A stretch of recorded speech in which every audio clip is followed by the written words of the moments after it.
أرسنال بيتعادل مع مانشستر سيتي في ديربي وقمة الدوري الإنجليزي الممتاز بهدف لكل فريق. المباراة النهارده يا جماعة كانت قوية جدا، لكن اللي لفت انتباهي في المباراة إن مانشستر سيتي غير أسلوبه في اللعب. كان الأول استحواذ والضغط العالي جدا، استحوذ على الكورة، يمكن استحواذ بوصل 70 و75 كمان في المية. لكن أول مرة السيتي ما يستحوذش على الكورة، أول مرة السيتي أشوفه بهذا الشكل. الارسنال بصراحه ضغط من اول ضغط من اول مباراه، عامل سيطره على الكوره، مستحوذ على الكوره، بيضغط على فريق مانشستر سيتي من كل مكان في الملعب، مانع السيتي من ان هو يبني الهجمه، مانع السيتي من ان هو يحضر. مانشستر سيتي النهارده بصراحه اتفاجئت بالشكل ده وبالاسلوب اللي بيلعب بيه بيب جوارديولا، مع انه بيلعب 4-1 لكن مباراه كانت غريبه من جانب مانشستر سيتي.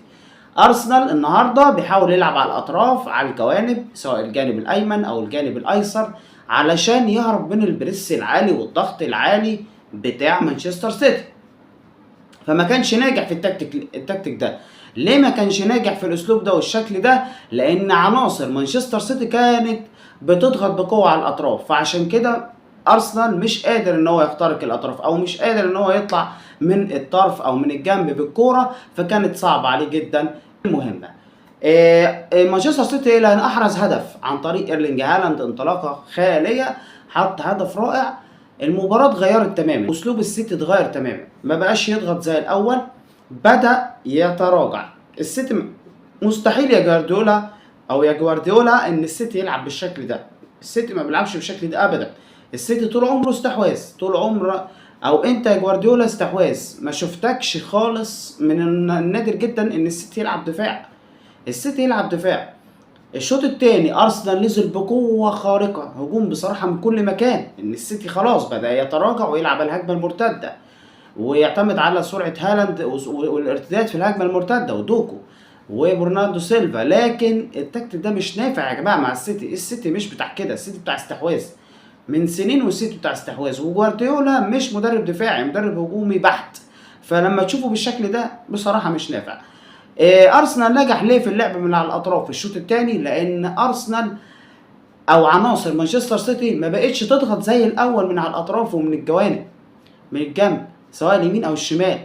تركوا استحواذ كاملة، الاختراقات تركوها كاملة، اعتمدوا ان هم يقفوا عند منطقة الجزاء، واي كرة تيجي هجمة يروح دوكو ويطلع هالاند وبرناردو وريندرز وكل اللعيبه ورودري، كل اللعيبه الموجوده يعتمدوا على المرتده المعاكسه. فده ما كانش نافع، ما كانش نافع خالص. 1-0 مش معناها ان المباراه انتهت، المباراه لسه فيها كتير في كره القدم. 1-0 المباراه لسه فيها كلام كتير ومعتبر لسه بادئه. لا، السيتي اعتمد ان يفضل يحافظ على الهدف، ان ما كانش يحرز هدف تاني خلاص يحافظ على 1-0 ويخرج من القمه بثلاثه نقاط. ما نفعتش مع جوارديولا وما نفعتش مع لعيبه السيتي.